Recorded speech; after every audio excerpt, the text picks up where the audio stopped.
आज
पुन्हा तेच स्वप्न, तीच वेळ, स्वामींची तीच तस्वीर, तोच देव्हारा.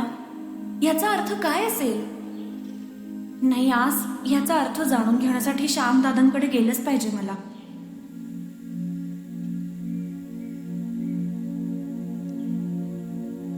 कराग्रे वसते लक्ष्मी, करमध्ये सरस्वती, करमूल्ये तु गोविंदम, प्रभाते करदर्शनम.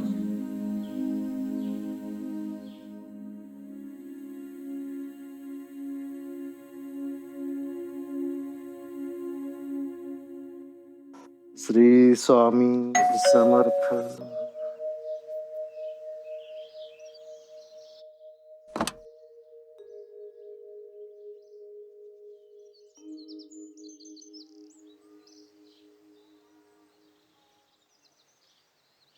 नमस्कार दादा. येऊ का? नमस्कार कार्तिका, ये बस बस बस.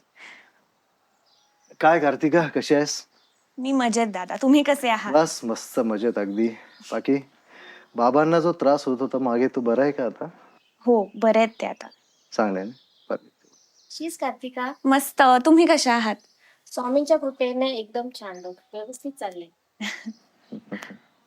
बरं कार्तिका, आज कसं काय येणं केलंस? दादा, मला तुम्हाला काहीतरी विचारायचंय.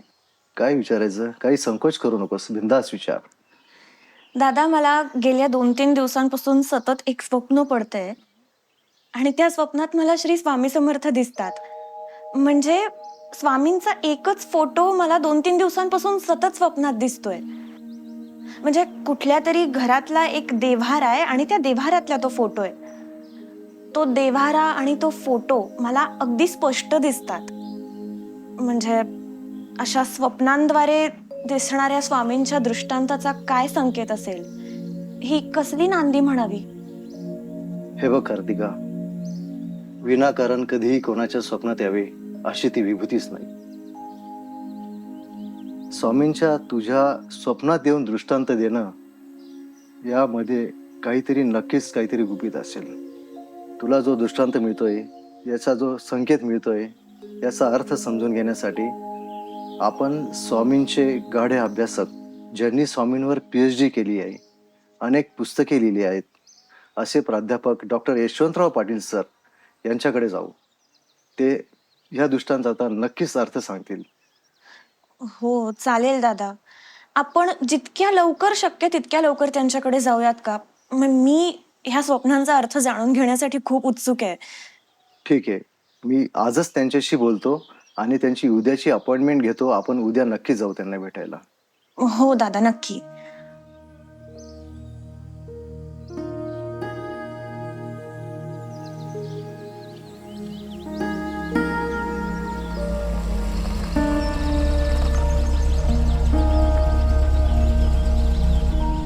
किती सुंदर बंगला आहे नाही सरांचा?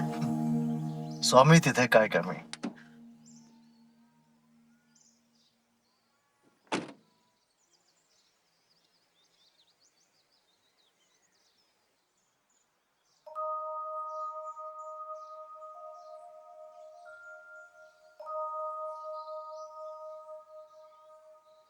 सर नमस्कार. ये श्याम, ये. श्री स्वामी समर्थ. श्री स्वामी समर्थ. बैस.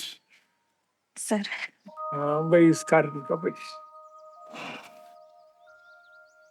सर, ही कार्तिका काल जे आपलं बोलणं झालं तर हिचे काही प्रश्न आहेत, तर त्या प्रश्नांचं तुम्ही योग्य निरसन कराल, शंकांचं निरसन कराल म्हणून मी हिला तुमच्याकडे घेऊन आलोय.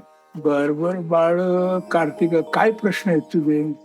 सर, मला गेल्या 2-3 दिवसांपासून सतत एक स्वप्न पडतंय आणि त्या स्वप्नात मला फोटोंद्वारे स्वामी दिसतात. म्हणजे स्वामींचा म्हणजे तोच देव्हारा आणि स्वामींची तीच तस्वीर मला स्वप्नात दिसतीये. आणि विशेष म्हणजे स्वप्न मला फक्त पहाटे पडतं. सर, ह्याचा काय संकेत असेल? कार्तिका, सर्वप्रथम तू मला हे सांग की सध्या तू काय करतेस? सर, मी पोस्ट ग्रॅज्युएशन नंतर ह्याच वर्षी फायनान्समध्ये MBA केलंय. माझं नुकतंच एका मल्टीनॅशनल कंपनीमध्ये माझा बायोडेटा शॉर्टलिस्ट झालाय. आता 4-5 दिवसांनी इंटरव्ह्यूला बोलवलंय. बघ कार्तिका, स्वामी समर्थ कोणतीही गोष्ट उगाच करत नाही. त्यामागे त्यांचा काही ना काही हेतू जरूर असतो, तेव्हाच ते अशा तऱ्हेची कृती करतात. म्हणजे सर, कार्तिका, कधी तू अक्कलकोटला गेली आहेस का? स्वामी समर्थांची सेवा केली आहेस का? नाही सर, मी दर्शनाला नाही गेलीये. हे बघ कार्तिका, तुला स्वप्न दृष्टांत होणे, स्वप्न दृष्टांतामध्ये तुला श्याम दादाकडे जाण्याची बुद्धी होणे, तसे निर्देश होणे, श्याम दादाने तुला माझ्याकडे घेऊन येणे, हे तुझे काहीतरी पूर्वसंचित असल्यामुळे घडलेले आहे. सर, मग आता मी स्वामींच्या सेवेसाठी काय करू? कार्तिका, तू जेथे इंटरव्ह्यूला जाणार आहेस तेथे तुझ्यासारखेच अनेक उमेदवार मुलाखतीसाठी येणार आहेत. अशा या परिस्थितीमध्ये तू हुशार आहे हे तर खरेच आहे, परंतु तरी देखील यश मिळवण्यासाठी स्वामींचे आशीर्वाद महत्वाचे आहेत. त्यासाठी तू स्वामी सेवा करणे आवश्यक आहे. ती कोणती सेवा? हे बघ कार्तिका, श्री स्वामी समर्थांची सेवा ही अतिशय साधी, सोपी, सरळ आहे. तुला तुझ्या क्षेत्रातलं चांगलं ज्ञान आहेच, परंतु त्याच्याबरोबर पूरक म्हणून श्री स्वामी समर्थ ब्रह्मांड नायक म्हणजे श्री स्वामी समर्थांचा षडाक्षरी मंत्र हा जपावा. जेव्हा केव्हा तुला वेळ मिळेल तेव्हा हा षडाक्षरी मंत्र जपत राहावा. याला कुठल्या स्थळाची, स्थानाची, काळ वेळेची काहीही कोणतीही बंधनं नाही. हा षडाक्षरी सोपा मंत्र जपल्यामुळे तुझी आध्यात्मिक शक्ती वाढेल, तुला एक प्रकारचा आत्मविश्वास येईल आणि कुठल्याही प्रसंगाला तू सहजपणे तोंड देऊ शकशील आणि एक प्रकारची तुझ्या व्यक्तिमत्वामध्ये झळाळी येईल, तेजस्विता प्राप्त होईल. इतका स्वामी समर्थांच्या या सेवेचा फायदा आहे. हो सर, मी तुम्ही सांगितल्याप्रमाणे नक्की करेन. हे बघ कार्तिका, आपल्याला देव दुर्लभ असं हे प्राप्त आयुष्य मिळालेलं आहे. आज तुला हे जे सारं वैभव दिसत आहे हे सर्व स्वामी समर्थांचीच कृपा आहे. माझ्या वयाच्या 12व्या वर्षापासून ते आता माझ्या वयाच्या 80 वर्षापर्यंत मी अव्याहतपणे व्रतस्थ वृत्तीने श्री स्वामी समर्थांची उपासना करीत आलो. त्याचीच ही फलप्राप्ती आहे.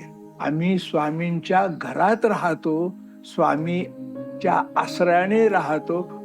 ते आमच्या आश्रयाने नव्हे, आम्ही त्यांच्या आश्रयाने राहतो, असा सद्भाव हा उपासनेमध्ये असायला हवा. अशा या प्राप्त आयुष्याचा जर आपल्याला सोन्यासारखा उपयोग करायचा असेल, आपलं प्राप्त आयुष्य अतिशय सुखी, समाधानी आणि आनंदी करायचं असेल, तर त्याला फक्त आणि फक्त स्वामी समर्थांची उपासना हाच एकमेव उपाय आहे. इंग्रजीत सांगायचं झालं तर there is no alternative to Shri Swami Samarth. Kartika, तू तुझ्या स्वामी समर्थ सेवेची सुरुवात आमच्या घरात असलेल्या स्वामी समर्थांच्या देवघरातील फोटो पासून कर. देवयानी,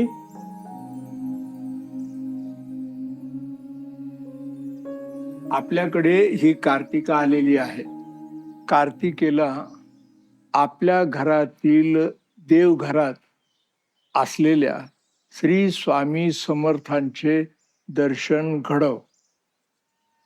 चल कार्तिका. हो.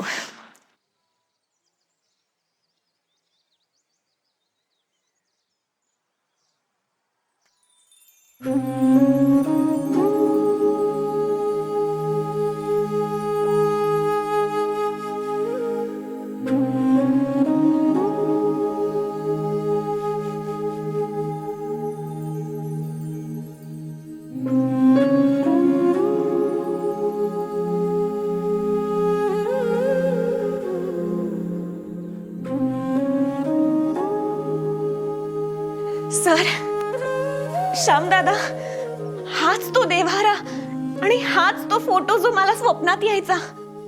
मला आज स्वामींनी हम गया नहीं जिंदा है याची साक्षात प्रचितीच दिली आहे. आता मी नित्यकर्मासोबत आयुष्यभर स्वामींची सेवा करणार आहे. श्री स्वामी समर्थ. कार्तिका, झाली ना खात्री? पटलं ना आता? बघितलं ना कार्तिका, आपल्या डोळ्याने बघितलं ना. म्हणून स्वामी म्हणतात हम गया नाही जिंदा आहे. हो, जाणवलंय मला. मी आता अक्कलकोटला स्वामींच्या दर्शनाला नक्की जाणार आहे. नक्की जाणार आहे मी. श्री स्वामी समर्थ.